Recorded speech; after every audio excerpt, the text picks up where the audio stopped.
As dawn breaks and the red sun rises over the parched fields of Burkina Faso, a familiar image greets its people. Broken roads, riddled with potholes, turning into choking dust during the dry season, and endless rivers of mud when the rains arrive. For many countries, roads are basic infrastructure, but in Burkina Faso, they have long been a nightmare. Bad roads don't just slow down cars, they choke off development itself. Ambulances are stranded for hours in the mud. Trucks carrying harvests fail to reach markets on time. Children cross dangerous, cracked paths to reach schools. Every pothole is more than a physical crack. It is a symbol of poverty and stagnation, a reminder of a nation stuck in a cycle of despair.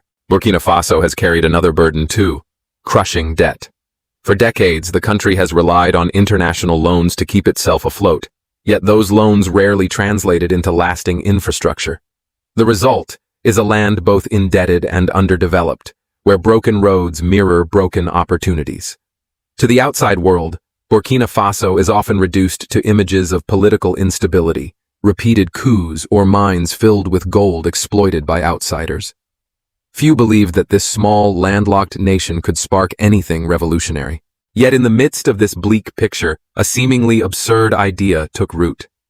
The notion of building roads out of old tires, those discarded, useless scraps piled in junkyards or burned into toxic smoke, was once laughable. But for IbrahimTraore, the young leader steering Burkina Faso, it was no joke. It was strategy. It was survival. And it was hope.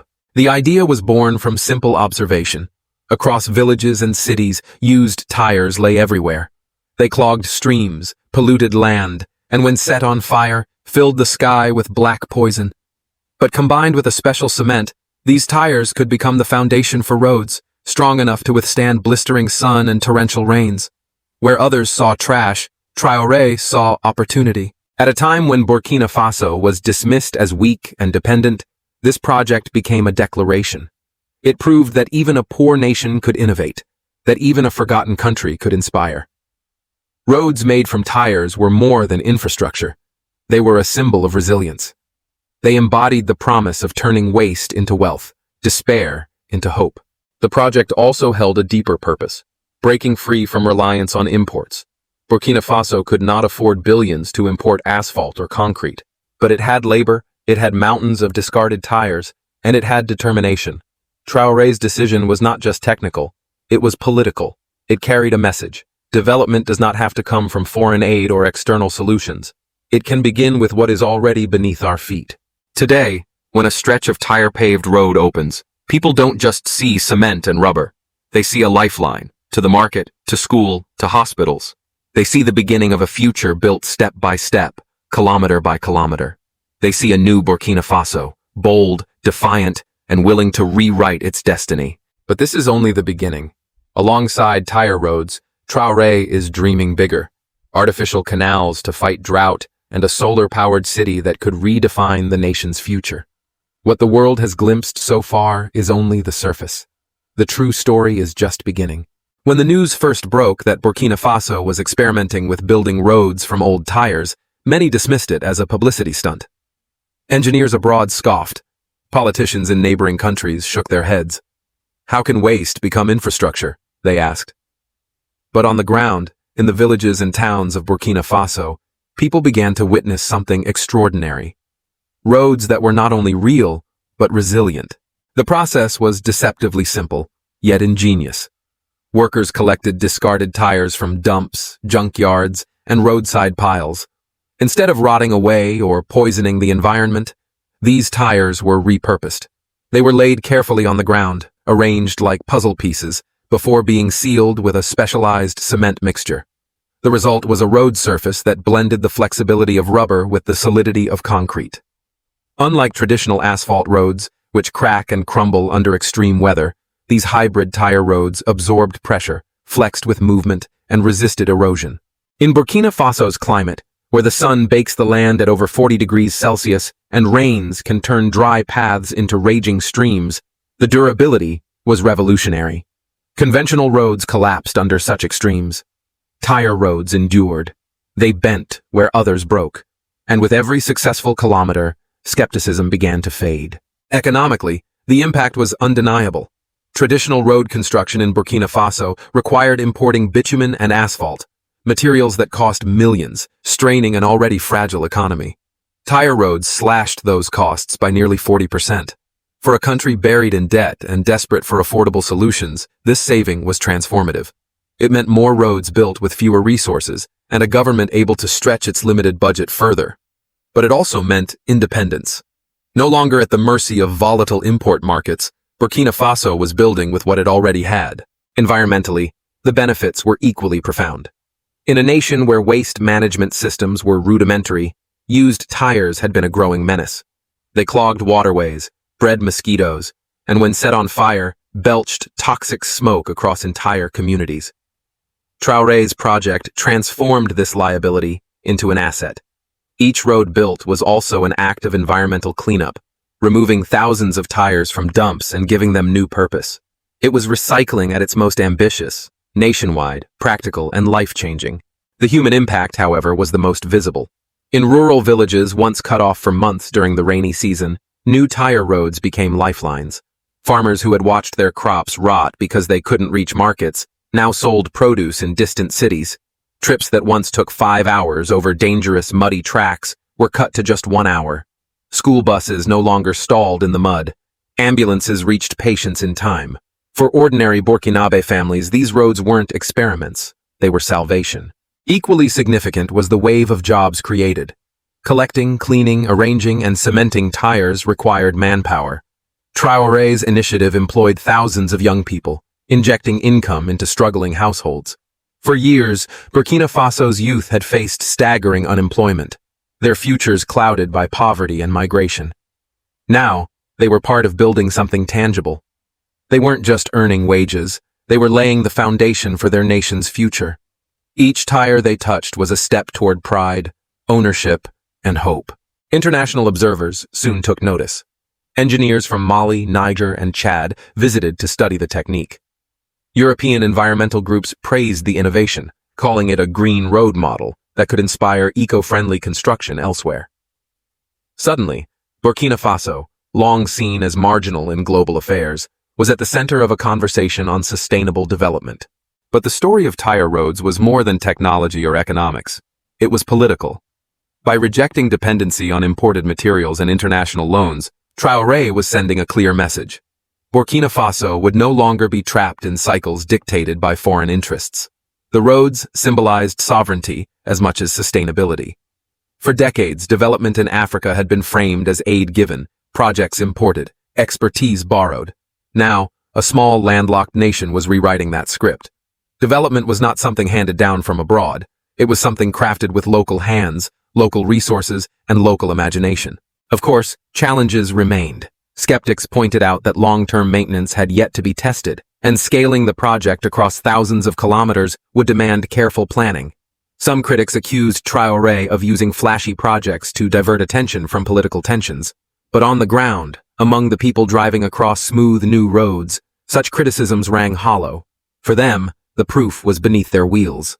What began as a crazy idea was becoming reality, one road at a time.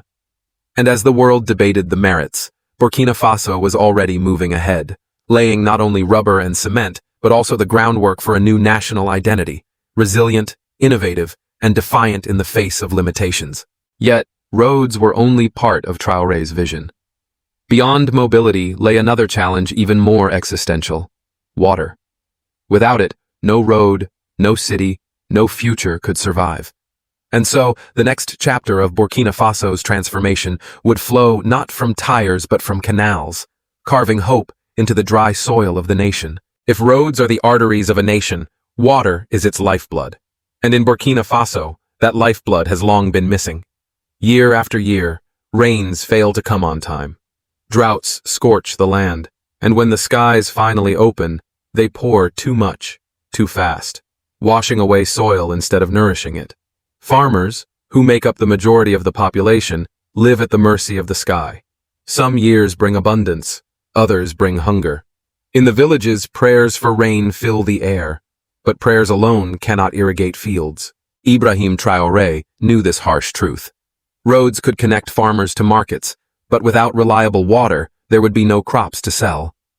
To break this cycle, he envisioned something that many dismissed as impossible for a poor, landlocked nation: a system of artificial canals to capture, store, and distribute water across the dry heart of Burkina Faso. The idea was as bold as it was practical. Rainfall in Burkina Faso is not absent, it is uneven. Torrential rains often flood fields for a few weeks, then disappear, leaving the soil cracked for months. What if that excess rain could be captured and redirected?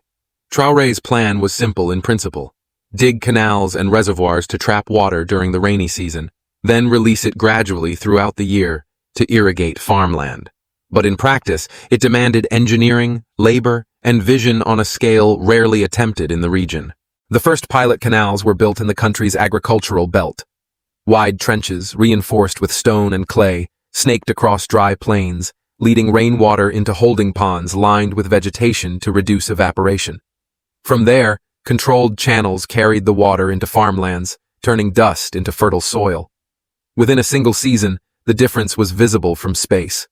Once barren patches of land now shimmered green with fields of maize, rice, and vegetables. For farmers, the change was life-altering.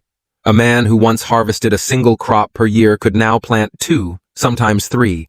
Families who had been forced to migrate during droughts stayed rooted in their villages. Children who had gone hungry now ate full meals. For the first time in decades, hope was not dependent on the sky. It flowed through the canals. Economically, the implications were enormous. A reliable water supply meant Burkina Faso could not only feed its own people, but potentially export food, transforming itself from aid-dependent to self-sufficient. The canals created thousands of jobs in construction and maintenance, from laborers digging trenches to engineers designing sluice gates.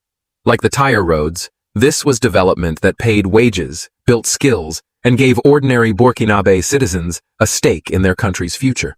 Politically, the canals were a statement of sovereignty.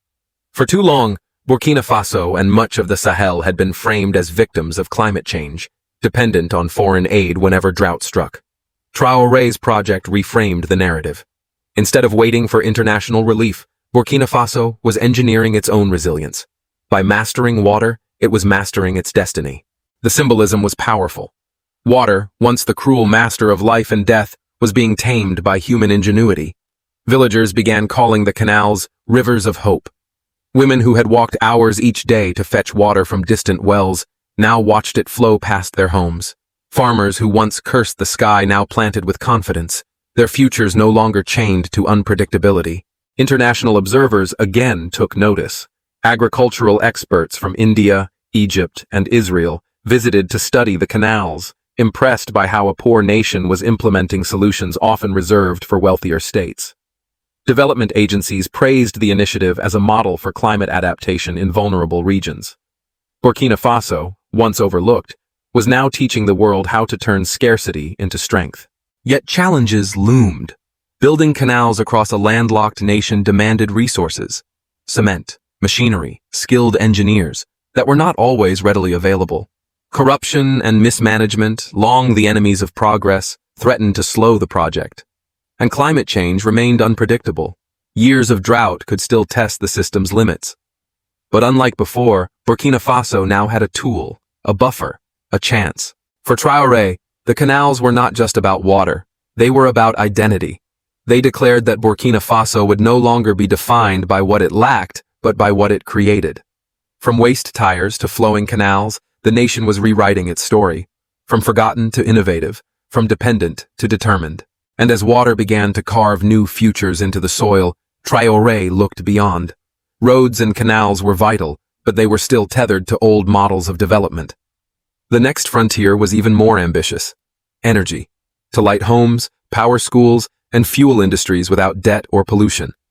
His answer was as audacious as everything else he had attempted: a solar-powered city in the heart of West Africa. Electricity is the invisible force that drives modern life. Without it, schools cannot function after dark, hospitals struggle to save lives, and industries remain paralyzed. In Burkina Faso, where nearly half the population has lived without reliable access to power, darkness has been both literal and symbolic. Generations have grown up by candlelight, studying under dim kerosene lamps, cooking with firewood that strips the land of trees. For a nation striving to leap into the future, energy poverty has been a heavy chain around its neck. IbrahimTraore recognized this chain and set out to break it. His vision was not just to extend power lines or import more fossil fuels. It was to reimagine the very concept of energy for his country. At the heart of this vision stood an idea bold enough to seem utopian: a solar-powered city, built from the ground up to run entirely on clean, renewable energy. The concept was as radical as it was necessary. Burkina Faso, like much of West Africa, is bathed in sunlight nearly all year.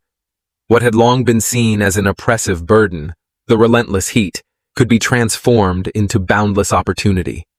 Traore's solar city would be a place where every building, from schools to factories, was topped with solar panels. Streets would hum with solar-powered buses. Homes would glow with free, sustainable electricity. Even Wi-Fi hotspots, powered by the sun, would connect young people to the wider world. In a country where power shortages had crippled economic growth, the idea was revolutionary.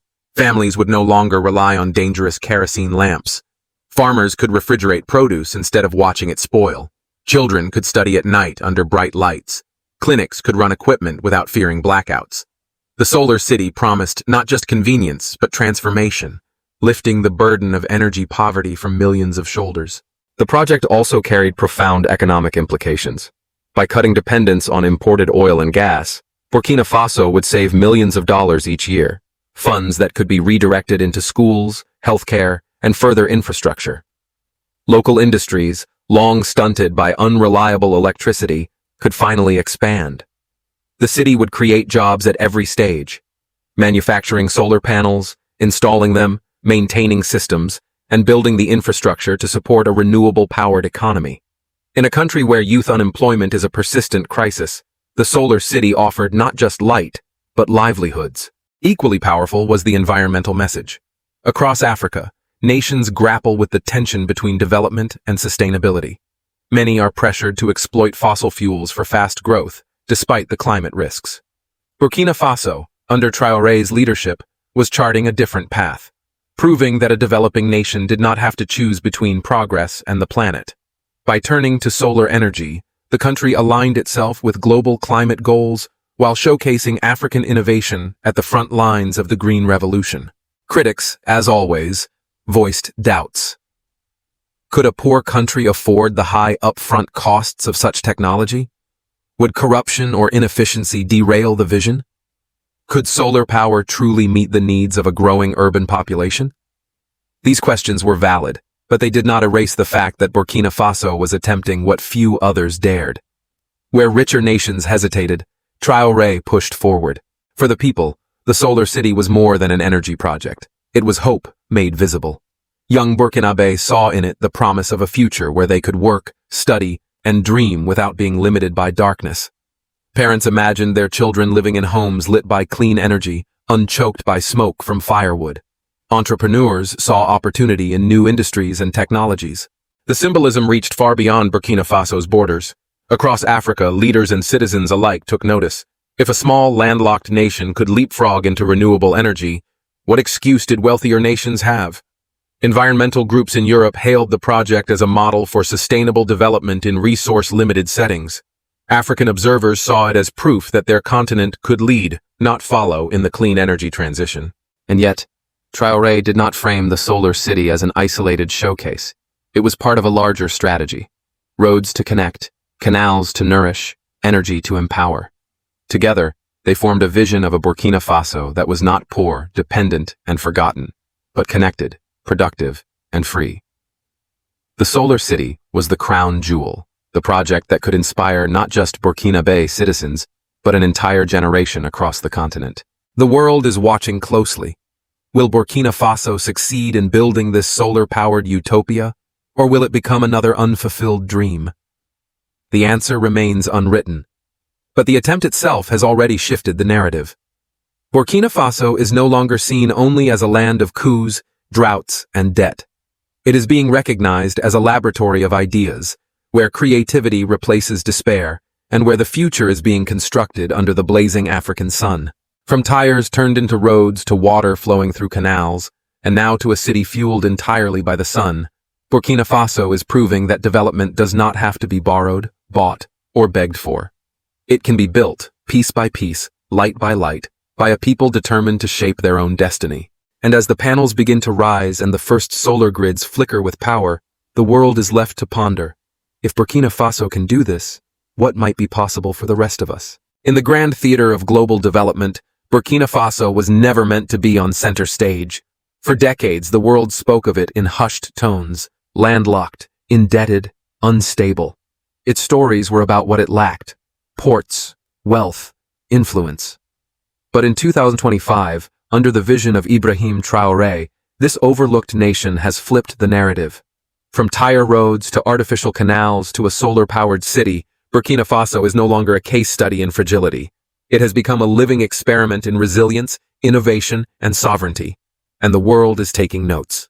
The lesson begins with perspective. Development does not always come from billion-dollar aid packages or imported technologies.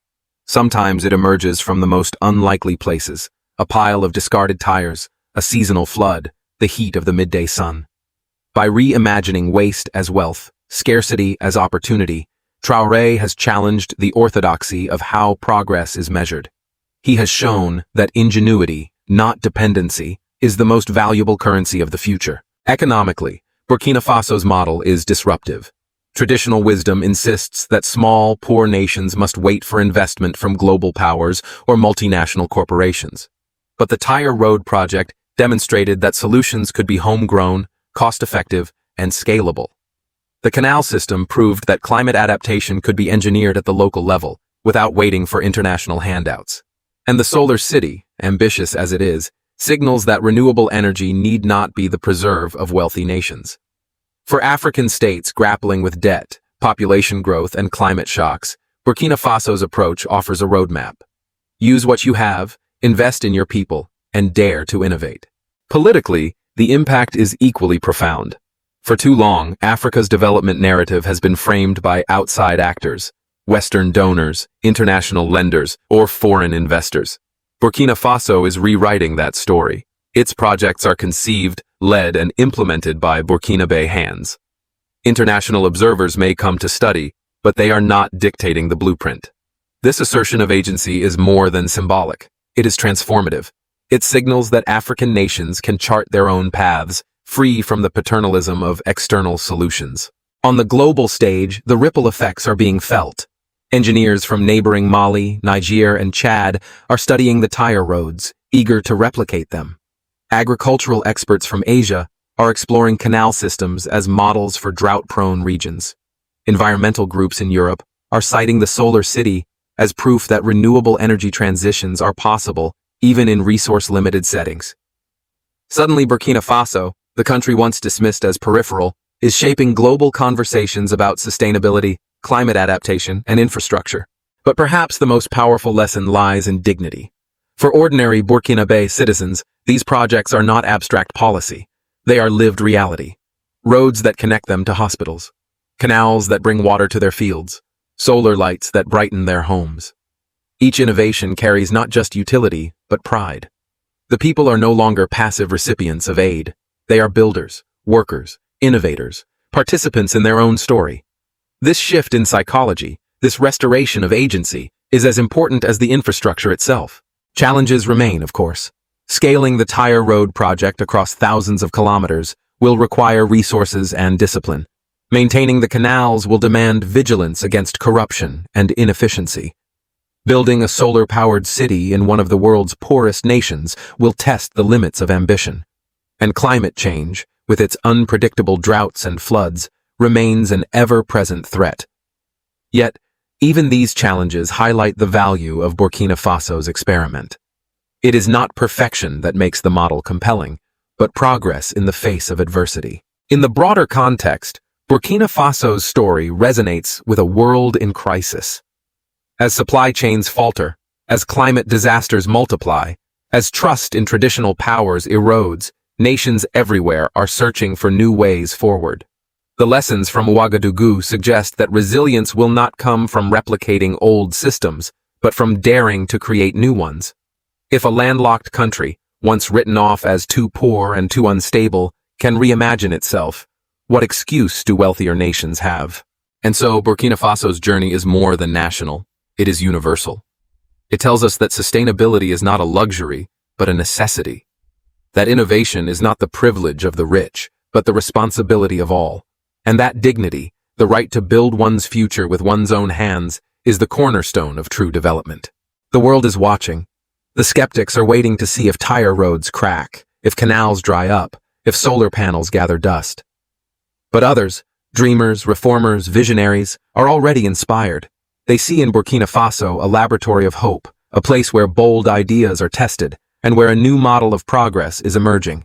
As night falls over Ouagadougou and the first lights of the solar city flicker on, one thing is clear. Burkina Faso is no longer a footnote in global affairs. It is a headline, a lesson, a warning, and an inspiration.